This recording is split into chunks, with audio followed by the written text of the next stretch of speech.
특성화고 3학년 홍정훈 군이 현장 실습 도중 숨진 지 한 달이 넘었습니다. 제도 개선이 추진되고는 있지만 현장 교사들은 여전히 속이 답답합니다. 교육부가 제공하는 현장 실습 기업 정보가 제한적이다 보니 교사들이 직접 나서서 제대로 된 기업인지 일일이 확인해야 하는 실정입니다. 박광주, 송성환 기자가 이어서 보도합니다. 특성화고 포털 하이파이브입니다.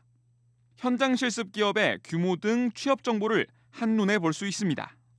한 대형 서점의 상시 근로자 수는 75명으로 나옵니다. 그런데 교육부가 직업계고에 제공하는 현장 실습 기업 참고 자료는 좀 다릅니다. 상시 근로자 수는 0명, 대기업 계열사도 마찬가지입니다. 현장 실습 선도 기업마저 상시 근로자가 없다고 나옵니다.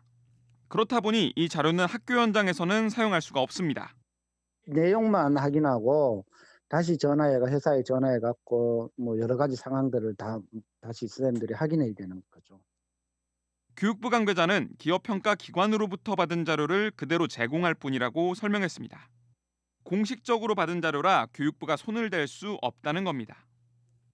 업체의 어떤 질이라든가 안전 요건이라든가 이런 것들 충분히 점검해서 이 데이터를 학교가 할 수 있도록 제공해주는 전 단계 작업은 교육부와 교육청이 책임지고 해야 되는 거다.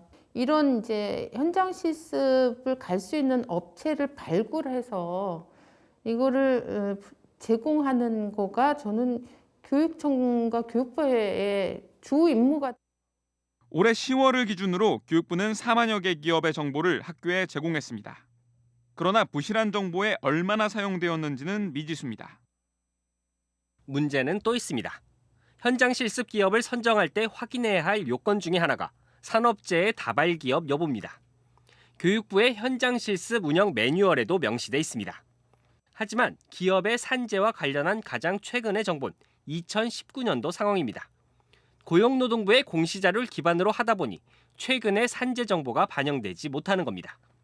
하이파이브 자료가 그렇게 노동부 자료만큼 그렇게 근로복지공단 자료만큼 그렇게 좋다고 볼 수는 없거든요. 한참 이제 보고하고 정보의 민감성이나 이런 건 좀 많이 떨어지겠죠.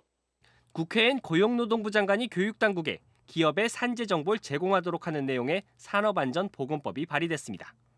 지금은 그 산재 사망 사고가 발생했는지 위험한 사업장인지 여부에 대한 정보를 고용노동부가 가지고 있습니다. 그래서 고용노동부가 가지고 있는 정보를 교육부에 제공하도록 의무화하고 교육부가 그 정보를 제공받아서 현장 실습 사업장을 결정하는 학교 당국에 제공하도록 하는. 직업계고 교사들은 교육부가 현장 실습 기업을 적극적으로 발굴하고 기업 정보를 주도적으로 관리하는 제도가 마련돼야 한다고 강조했습니다. EBS 뉴스 송성환입니다.